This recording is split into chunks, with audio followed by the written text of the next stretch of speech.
सर्वशक्तिमान परमेश्वरका वचनहरूको वाचन संग्रह। वास्तविकतामा अझ बढी ध्यान देऊ।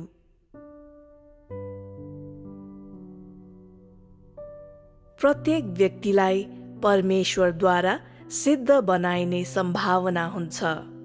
त्यसकारण परमेश्वरका अभिप्रायहरू अनुसार कस्तो किसिमको सेवा उहाँको निम्ति सर्वोत्तम हुन्छ भन्ने कुरा सबैले बुझ्नु पर्छ। धेरै मानिसहरूले परमेश्वरमा विश्वास गर्नुको अर्थ के हो भन्ने जान्दैनन्, न त उहाँमाथि किन विश्वास गर्नुपर्छ भनेर नै उनीहरूले बुझ्छन्। भन्नुको अर्थ धेरैसँग परमेश्वरको कामको वा उहाँको व्यवस्थापन योजनाको उद्देश्यको ज्ञान छैन। आज पनि धेरै मानिसहरू परमेश्वरमा विश्वास गर्नु भनेको स्वर्गमा जानु र आफ्नो आत्मालाई मुक्ति दिनु हो भन्ने सोच्छन्। परमेश्वरमा विश्वास गर्नुको सही अर्थबारे तिनीहरूलाई रत्तिभर थाहा छैन।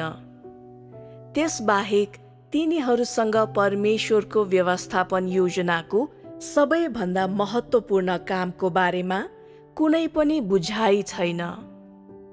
तिनीहरूका आफ्नै विभिन्न कारणले गर्दा मानिसहरूले यसै पनि परमेश्वरको काममा कुनै रुचि राख्दैनन्, न त तिनीहरूले उहाँको अभिप्रायहरू वा उहाँको व्यवस्थापन योजनाबारे कुनै विचार नै गर्छन्। यस प्रवाहमा रहेको एक व्यक्तिको रूपमा प्रत्येक व्यक्तिलाई परमेश्वरको सम्पूर्ण व्यवस्थापन योजनाको उद्देश्य के हो थाहा हुनुपर्छ। उहाँले लामो समय पहिले नै पूरा गरिसक्नु भएका तथ्यहरू के हुन्? किन उहाँले मानिसहरूको यस समूहलाई चुन्नु भएको छ? उहाँले तिनीहरूलाई चुन्नुको उद्देश्य र अर्थ के हो? र उहाँले यस समूहमा के हासिल गर्न चाहनुहुन्छ? सो कुरा उसलाई थाहा हुनुपर्छ। परमेश्वरले ठूलो रातो अजिङ्गरको देशमा महत्त्वहीन मानिसहरूको त्यस्तो समूह खडा गर्न सक्नु र अहिलेसम्म काम जारी राख्न, तिनीहरूलाई हर प्रकारले परीक्षा गर्न र सिद्ध बनाउन, असंख्य वचनहरू बोल्न, धेरै कामहरू गर्न र सेवा गर्ने धेरै वस्तुहरू पठाउन सक्नु, अर्थात् परमेश्वर एक्लैले यस्तो महान कार्य पूरा गर्नुले उहाँको काम कति महत्त्वपूर्ण छ भनी देखाउँछ। अहिले तिमीहरू यो कुराको पूर्ण बोध गर्न सक्दैनौ। त्यसकारण परमेश्वरले तिमीहरूमा गर्नुभएको कामलाई तिमीहरूले तुच्छ रूपमा हेर्नु हुँदैन। यो कुनै सानो विषय होइन। आज परमेश्वरले तिमीहरूलाई जे प्रकट गर्नुभएको छ त्यो नै तिमीहरूका निम्ति बुझ्ने र जान्ने प्रयास गर्नलाई पर्याप्त छ। यदि तैँले वास्तवमै र पूर्ण रूपमा बुझिस् भने मात्र तेरा अनुभवहरू गहन हुन र तेरो जीवन बढ्न सक्छ। आज मानिसहरूले बुझ्ने र गर्ने कुराहरू अति थोरै छन्। तिनीहरू परमेश्वरका अभिप्रायहरू पूर्ण रूपमा पूरा गर्न असमर्थ छन्। यो मानिसको कमजोरी र तिनीहरू आफ्नो कर्तव्य पूरा गर्न असफल भएको अवस्था हो। यसरी तिनीहरू आशा गरिएको परिणाम प्राप्त गर्न असमर्थ छन्। पवित्र आत्मासँग धेरै मानिसहरूमा काम गर्ने कुनै साधन छैन, किनकि तिनीहरूसँग परमेश्वरको कामको बारेमा एकदमै खोक्रो बुझाइ छ र तिनीहरूले परमेश्वरको घरको काम गर्दा त्यो कामलाई महत्त्वपूर्ण ठान्न तिनीहरू अनिच्छुक हुन्छन्। तिनीहरू काम गरे जस्तो देखाउनलाई झारा मात्र टार्छन् वा बहुमतकै पछि लाग्छन् वा देखाउनका निम्ति मात्र काम गर्छन्। आज यस प्रवाहमा हुने प्रत्येक व्यक्तिले आफ्नो व्यवहारमा होस् वा कार्यहरूमा होस्, आफूले गर्न सक्ने सबै कुरा गरेको छु कि छुइन र आफूले हर प्रयत्न लगाएको छु कि छुइन भनी याद गर्नुपर्छ। पवित्र आत्माले आफ्नो काम नगर्नु भएकोले नभई मानिसहरूले नै आफ्नो काम नगरेकोले गर्दा मानिसहरू आफ्नो कर्तव्य पूरा गर्न पूर्ण रूपमा असफल भएका छन्, जसले गर्दा पवित्र आत्माले आफ्नो काम गर्नु असम्भव भएको छ। परमेश्वरसँग अब बोल्नलाई कुनै वचन छैन, तर मानिसहरूले उहाँलाई पछ्याउन सकेकै छैनन्। तिनीहरू धेरै पछाडि परेका छन्। तिनीहरू प्रत्येक पाइलाको नजिक रहन र थुमाका पाइलाहरू नजिकबाट पछ्याउन असमर्थ छन्। तिनीहरूले जुन कुरा पालन गर्नुपर्छ त्यो पालन गरेका छैनन्। तिनीहरूले जे अभ्यास गर्नुपर्थ्यो त्यो अभ्यास गरेका छैनन्। तिनीहरूले जुन कुराका लागि प्रार्थना गर्नुपर्थ्यो त्यसका लागि प्रार्थना गरेका छैनन्। तिनीहरूले जुन कुरालाई पन्साउनु पर्थ्यो त्यो कुरा पन्साएका छैनन्। तिनीहरूले यी कुनै पनि काम गरेका छैनन्। त्यसकारण यो भोजमा भाग लिने कुरा रित्तो छ।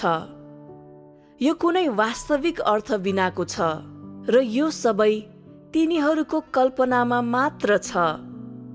यो भन्न सकिन्छ कि आज हेर्दा मानिसहरूले आफ्नो कर्तव्य अलिकति पनि पूरा गरेका छैनन्। सबै कुरा परमेश्वरले गर्नुभएको काममा र उहाँ आफैले भन्नुभएको कुरामा निर्भर छ। मानिसको कार्य अत्यन्तै सानो छ। तिनीहरू काम नलाग्ने कसिङ्गर हुन्, जो परमेश्वरसँग सहकार्य गर्न असमर्थ छन्। परमेश्वरले सयौं हजारौं वचनहरू बोल्नु भएको छ, तर मानिसहरूले ती मध्ये कुनैलाई पनि व्यवहारमा उतारेका छैनन्। चाहे यो शरीरलाई परित्याग गर्ने कुरा होस् वा चाहे ती धारणालाई त्याग्ने, समझ शक्ति विकास गर्दै र अन्तर्दृष्टि प्राप्त गर्दै सबै कुरामा परमेश्वरको आज्ञा पालन गर्ने, आफ्नो हृदयमा मानिसहरूलाई स्थान नदिने, आफ्नो हृदयका मूर्तिहरूलाई हटाउने, आफ्नो गलत अभिप्राय विरुद्ध विद्रोह गर्ने, भावनाको आधारमा काम नगर्ने, निष्पक्ष रूपमा र दुर्भावना नराखी काम गर्ने, आफूले बोल्दा परमेश्वरको चासोका विषयहरू र तिनले अरूमाथि पार्ने प्रभावहरूमा अझै बढी ध्यान दिने, परमेश्वरको काममा फाइदा गर्ने काम कुराहरू अझ बढी गर्ने, आफूले गर्ने सबै काम कुराहरूमा परमेश्वरको घरलाई फाइदा गराउन ध्यान दिने, आफ्नो भावनालाई आफ्नो व्यवहार नियन्त्रण गर्न नदिने, आफ्नो देहलाई खुसी तुल्याउने कुराहरू त्याग्ने, पुराना स्वार्थी धारणाहरू हटाउने आदि इत्यादि कुराहरू हुन्। तिनीहरूले वास्तवमा परमेश्वरले मानिसको लागि तय गर्नुभएका मापदण्डहरू बुझ्छन्, तर तिनीहरू यसलाई व्यवहारमा अपनाउन इच्छुक हुँदैनन्। परमेश्वरले अरू के गर्न सक्नुहुन्छ र? अनि उहाँले अरू कस्तो प्रकारले तिनीहरूलाई प्रभावित गर्न सक्नुहुन्छ र? परमेश्वरको नजरमा विद्रोह गर्ने छोराहरूले अझै पनि कसरी उहाँका वचनहरू लिने र तिनको कदर गर्ने साहस गर्न सक्छ र?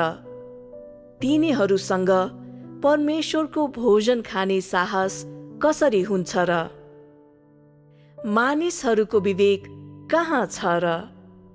तिनीहरूले पूरा गर्नुपर्ने न्यूनतम कर्तव्यहरू पनि पूरा गरेका छैनन्। तिनीहरूले सक्दो कोसिस गर्ने त कुरै नगरौं। तिनीहरू पूरा नहुने कल्पनामा जिइरहेका छन्, होइन र? अभ्यास बिना वास्तविकताको कुरा गर्न सकिँदैन। यो तथ्य सङ्लो पानी झै छर्लङ्ग छ। तिमीहरूले अझ बढी वास्तविक पाठहरू सिक्नुपर्छ। मानिसहरूले आदर भावले हेर्ने त्यो ठूलो खोक्रो गफ आवश्यक छैन। जब ज्ञानको चर्चा गर्ने कुरा आउँछ, प्रत्येक व्यक्तिको कुरा पहिलेको भन्दा उच्च हुन्छ, तर उनीहरूसँग अझै पनि अभ्यास गर्ने कुनै मार्ग हुँदैन। कति मानिसले अभ्यासका सिद्धान्तहरूलाई बुझेका छन्? कतिजनाले वास्तविक पाठहरू सिकेका छन्? कसले वास्तविकताको बारेमा संगति गर्न सक्छ? परमेश्वरका वचनहरूको ज्ञानको बारेमा बोल्न सक्नु भनेको तँमा वास्तविक कद छ भन्ने होइन। यसले तँ तीक्ष्ण बुद्धिसहित जन्मिस र तँ प्रतिभाशाली छस् भन्ने मात्र देखाउँछ। यदि तैँले मार्ग देखाउन सक्दैनस् भने परिणाम केही पनि हुने छैन र तँ काम नलाग्ने कसिङ्गर नै हुनेछस्। यदि तँ अभ्यास गर्ने वास्तविक मार्गको बारेमा केही भन्न सक्दैनस् भने के तैँले बहाना बनाइरहेको छैनस् र? यदि तँ अरूलाई आफ्नो वास्तविक अनुभवहरू प्रदान गर्न सक्दैनस् र त्यसरी तिनीहरूले सिक्न वा पछ्याउन सक्ने मार्ग दिन सक्दैनस् भने के तैँले जाल गरिरहेको हुँदैनस् र? के तँ एक कपटी होइनस् र? तेरो के महत्व छ? त्यस्तो व्यक्तिले समाजवादको सिद्धान्त आविष्कार गर्ने व्यक्तिको भूमिका मात्र खेल्न सक्छ। समाजवाद ल्याउन योगदान दिने व्यक्तिको भूमिका खेल्न सक्दैन। वास्तविकता विहीन हुनु भनेको सत्यता विहीन हुनु हो, निकम्मा हुनु हो, जिउँदो लास अनि कुनै सन्दर्भ मूल्य नभएको मार्क्सवादी लेनिनवादी विचारक हुनु हो। म तिमीहरू सबैलाई सिद्धान्तको बारेमा बोल्न छोड र कुनै वास्तविक, सच्चा र सारगत कुराको बारेमा कुरा गर भन्ने आग्रह गर्छु। केही आधुनिक कलाको अध्ययन गर, केही वास्तविक कुरा भन्, केही वास्तविक योगदान दे र केही समर्पणको भावना राख। तँ बोल्दा वास्तविकताको सामना गर। मानिसहरूलाई खुसी बनाउन वा बसेर तँलाई ध्यान दिने बनाउनका लागि अवास्तविक र अतिरञ्जित कुरामा लिप्त नबन। त्यसमा मूल्य कहाँ हुन्छ? मानिसहरूलाई तँसँग न्यानो व्यवहार गर्न लगाउनुको के अर्थ छ? आफ्नो बोलीमा थोरै कलात्मक बन। आफ्नो आचरणमा केही बढी निष्पक्ष बन। परिस्थिति सम्हाल्ने आफ्नो शैलीमा अलि विवेकी बन। आफूले भन्ने कुरामा अलि व्यावहारिक बन। आफ्नो हरेक कार्यद्वारा परमेश्वरको घरमा फाइदा पुर्याउने बारेमा सोच। आफू भावनात्मक हुँदा आफ्नो अन्तस्करणको आवाज सुन। दयाको ऋण घृणाले नतिर वा दया गर्दा अकृतज्ञ नबन र पाखण्डी नबन, नत्र तँ खराब प्रभाव बन्छस्। तैँले परमेश्वरका वचनहरू खाँदा र पिउँदा तिनलाई अझ बढी वास्तविकतासँग जोड र तैँले संगति गर्दा वास्तविकताको बारेमा अझ बढी कुरा गर। आफूलाई उच्च नठान, यसले परमेश्वरलाई सन्तुष्ट पार्दैन। अरूसँगको बातचितमा तँ अलि सहनशील बन, अलि नरम बन, अलि उदार बन र प्रधानमन्त्रीको स्वभावबाट सिक।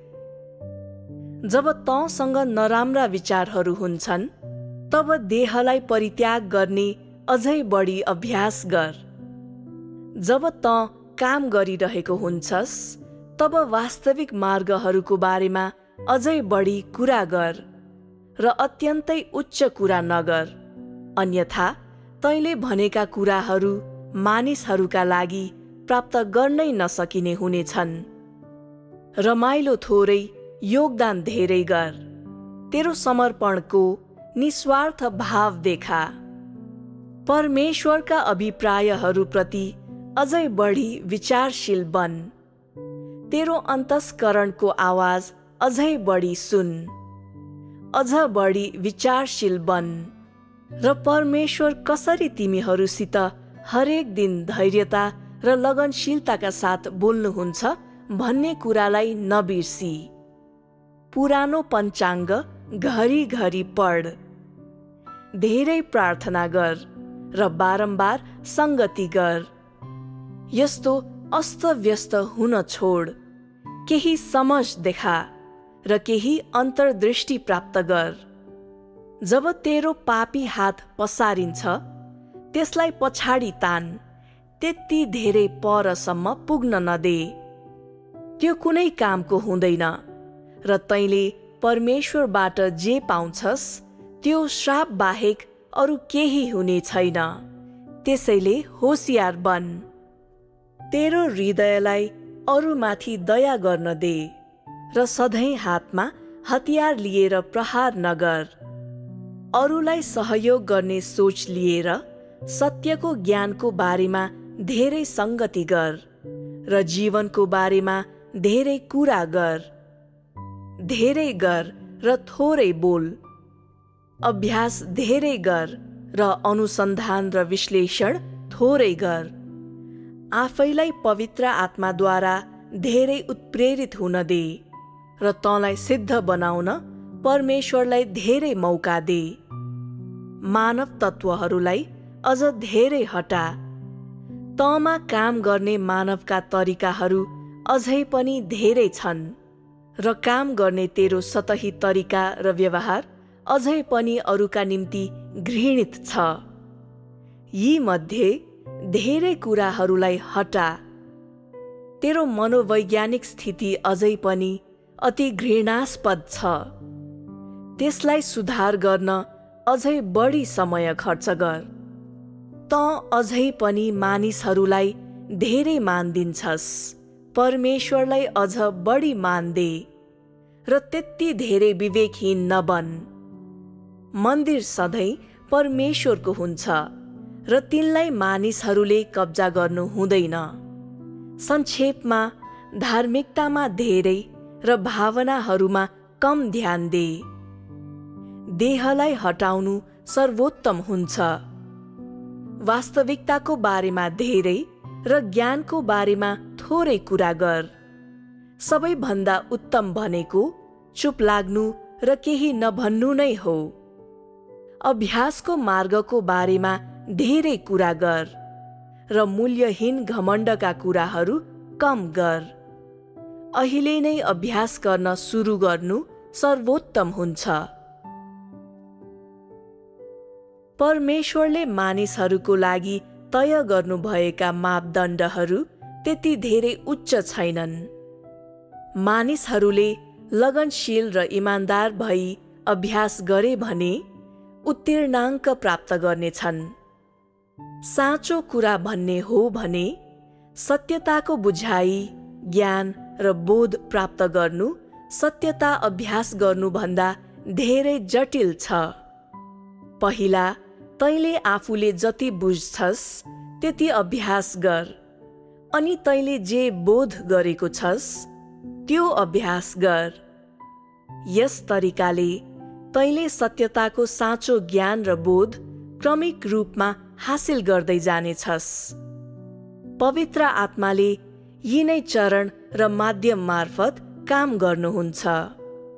यदि यस तरिकाले आज्ञाकारिताको अभ्यास गरिनस् भने तैँले केही पनि हासिल गर्ने छैनस्। यदि तँ सधैँ आफ्नै इच्छा अनुसार काम गर्छस् र आज्ञाकारिता अभ्यास गर्दैनस् भने के पवित्र आत्माले तँ भित्र काम गर्नुहुनेछ? के पवित्र आत्माले तैँले चाहे अनुसार काम गर्नुहुन्छ? कि उहाँले तँसित जे कमी छ त्यो अनुसार र परमेश्वरका वचनहरूको आधारमा काम गर्नुहुन्छ? यदि तँलाई यो कुरा स्पष्ट छैन भने तँ सत्यताको वास्तविकतामा प्रवेश गर्न सक्ने छैनस्। किन धेरै जसो मानिसहरू परमेश्वरका वचनहरू पढ्नमा लागि पर्छन् तर तिनीहरूले केवल ज्ञान मात्र प्राप्त गर्छन् र त्यसपछि वास्तविक मार्गको बारेमा केही पनि भन्न सक्दैनन्? के तँलाई ज्ञान धारण गर्नु नै सत्य धारण गर्नु हो भन्ने लाग्छ? के त्यो एक भ्रमित दृष्टिकोण होइन र? तैँले समुद्र किनारमा जति धेरै बालुवाका कण छन् त्यति नै धेरै ज्ञानका टुक्राहरूको कुरा बोल्न सक्छस् होला, तर ती मध्ये कुनैमा पनि वास्तविक मार्ग हुँदैन। के तैँले यसो गरेर मानिसहरूलाई मूर्ख बनाउने कोसिस गरिरहेको छैनस् र? के तैँले समर्थन गर्ने कुनै सार नभएको खोक्रो तमासा प्रदर्शन गरिरहेको छैनस् र? यस्ता सबै व्यवहार मानिसहरूका लागि हानिकारक हुन्छन्। सिद्धान्त जति उच्च हुन्छ र त्यो जति धेरै वास्तविकता रहित हुन्छ त्यति नै धेरै यो मानिसहरूलाई वास्तविकताभित्र लैजान असक्षम हुन्छ। सिद्धान्त जति उच्च हुन्छ त्यति नै बढी त्यसले तँलाई परमेश्वरलाई चुनौती दिने र विरोध गर्ने बनाउँछ। आध्यात्मिक सिद्धान्तलाई शिरमा नचढाओ, यसको केही फाइदा छैन। कतिपय मानिसले दशकौंदेखि आध्यात्मिक सिद्धान्तबारे कुरा गरिरहेका छन् र तिनीहरू अध्यात्मवादका दिग्गज भएका छन्, तर आखिरमा तिनीहरू पनि सत्यताको वास्तविकतामा प्रवेश गर्न असफल हुन्छन्, किनभने तिनीहरूले परमेश्वरका वचनहरू अभ्यास वा अनुभव गरेका छैनन्। तिनीहरूसित अभ्यासका सिद्धान्त वा मार्ग छैनन्। यस्ता मानिसहरूसित सत्यताको वास्तविकता हुँदैन। अनि कसरी तिनीहरूले अरूलाई परमेश्वर प्रतिको विश्वासको सही मार्गमा ल्याउन सक्छन्? तिनीहरूले मानिसहरूलाई बहकाउन मात्र सक्छन्। के यो अरूलाई र आफैलाई हानि गर्नु होइन र? कम्तीमा पनि तँ आफ्नो ठिक अगाडि भएका वास्तविक समस्या समाधान गर्न सक्षम हुनै पर्छ। भन्नुको अर्थ तँ परमेश्वरका वचनहरू अभ्यास र अनुभव गर्न अनि सत्यतालाई व्यवहारमा उतार्न सक्षम हुनै पर्छ। यो मात्र परमेश्वर प्रतिको आज्ञाकारिता हो। तँ जीवनमा प्रवेश गरेको छस् भने मात्र परमेश्वरको लागि काम गर्न योग्य हुन्छस् र तँ इमानदारी साथ परमेश्वरमा समर्पित हुँदा मात्र तैँले परमेश्वरबाट अनुमोदन पाउन सक्छस्। सधैँभरि भव्य अभिव्यक्तिहरू नदे र ठूलो सिद्धान्तको कुरा नगर। यो वास्तविक होइन। तैँले मानिसहरूलाई तेरो प्रशंसा गर्न लगाउनका लागि आध्यात्मिक सिद्धान्तबारे आडम्बरी कुरा गर्नु भनेको परमेश्वरको गवाही दिनु होइन, त्यो त आफ्नै प्रदर्शन गर्नु मात्र हो। यसले मानिसहरूलाई फिटिक्कै फाइदा पुर्याउँदैन र तिनीहरूमा कुनै सुधार ल्याउँदैन, अनि यसले तिनीहरूलाई सजिलैसित आध्यात्मिक सिद्धान्तको आराधना गर्ने र सत्यता अभ्यास गर्नमा ध्यान नदिने बनाउँछ। अनि के यो मानिसहरूलाई बहकाइरहेको कुरा होइन र? यसो गरिरहँदा अनेकौं खोक्रो सिद्धान्त र नियमहरू जन्मनेछन् जसले मानिसहरूलाई विवश र फन्दामा पार्नेछन्। यो साँच्चै नै लज्जास्पद कुरा हो। त्यसैले जे वास्तविक छ त्यो धेरै बोल। साँच्चै अस्तित्वमा रहेका समस्याहरूबारे धेरै कुरा गर र वास्तविक समस्याहरू समाधान गर्नलाई सत्यता खोज्न धेरै समय बिता। सबैभन्दा महत्त्वपूर्ण कुरा यही हो। सत्यता अभ्यास गर्न सिक्नका लागि ढिलो नगर। वास्तविकतामा प्रवेश गर्ने मार्ग यही हो। अरूको अनुभव र ज्ञानलाई आफ्नो निजी सम्पत्ति नठान र अरूको प्रशंसा पाउन तिनलाई उचालेर नदेखा। तैँले तेरो आफ्नै जीवन प्रवेश प्राप्त गर्नुपर्छ। तैँले सत्यता अभ्यास गरेर र परमेश्वरको आज्ञा पालन गरेर मात्र जीवन प्रवेश प्राप्त गर्नेछस्। यो नै हरेक व्यक्तिले अभ्यास र ध्यान केन्द्रित गर्नुपर्ने कुरा हुनुपर्छ। तैँले जे संगति गर्छस् त्यसले यदि मानिसहरूलाई हिँड्ने मार्ग दिन सक्छ भने त्यो तँसित वास्तविकता भएको जस्तै अवस्था हो। जुनसुकै कुरा गरे पनि तैँले मानिसहरूलाई अभ्यासमा ल्याउनु पर्छ र उनीहरूले पछ्याउन सक्ने मार्ग दिनुपर्छ। उनीहरूलाई ज्ञान मात्र लिन नदे। त्यो भन्दा महत्त्वपूर्ण कुरा भनेको हिँड्ने मार्ग प्राप्त गर्नु हो। परमेश्वरमा विश्वास गर्नको लागि मानिसहरूले परमेश्वरको काममा उहाँले डोर्याउनु भएको मार्गमा हिँड्नुपर्छ। भन्नुको अर्थ परमेश्वरमा विश्वास गर्ने प्रक्रिया भनेको पवित्र आत्माले डोर्याउनु हुने मार्गमा हिँड्ने प्रक्रिया हो। त्यसरी नै चाहे जे भए पनि तँसँग आफूले हिँड्न सक्ने एउटा मार्ग हुनुपर्छ र तैँले परमेश्वरद्वारा सिद्ध पारिने मार्गमा पाइला टेक्नुपर्छ। धेरै पछाडि नपर र आफैलाई धेरै कुराहरूको चिन्तामा नपार। परमेश्वरले डोर्याउनु भएको बाटोमा बाधा व्यवधान खडा नगरी हिँडिस् भने मात्र तैँले पवित्र आत्माको काम प्राप्त गर्न सक्नेछस् र प्रवेश गर्ने मार्ग पाउनेछस्। यसलाई मात्र परमेश्वरका अभिप्रायहरूको अनुरूप बनेको र मानव जातिको कर्तव्य पूरा गरेको मानिन्छ। यस प्रवाहमा रहेको एक व्यक्तिको रूपमा प्रत्येक व्यक्तिले आफ्नो कर्तव्य राम्रोसँग पूरा गर्नुपर्छ। मानिसहरूले जे गर्नुपर्ने हो त्यो काम अझै धेरै गर्नुपर्छ र स्वेच्छाचारी व्यवहार गर्नु हुँदैन। काम गरिरहेका मानिसहरूले आफ्ना वचनहरू स्पष्ट पार्नै पर्छ। पछ्याउने मानिसहरूले कठिनाई सहन र आज्ञा पालन गर्नमा धेरै ध्यान केन्द्रित गर्नुपर्छ र सबैजना आफ्नो स्थानमै रहिरहनुपर्छ। कोही पनि पंक्तिबाट बाहिर निस्कनु हुँदैन। अभ्यास कसरी गर्नुपर्छ र आफूले कुन कार्य पूरा गर्नुपर्छ भन्ने विषयमा प्रत्येक व्यक्ति हृदयदेखि नै स्पष्ट हुनुपर्छ। पवित्र आत्माले डोर्याउनु भएको बाटोमा हिँड, गलत बाटोमा नजा वा नभड्की। तैँले आजको कामलाई स्पष्ट रूपमा देख्नुपर्छ। आजको कामका साधनहरूमा प्रवेश गर्नु नै तिमीहरूले अभ्यास गर्नुपर्ने कुरा हो।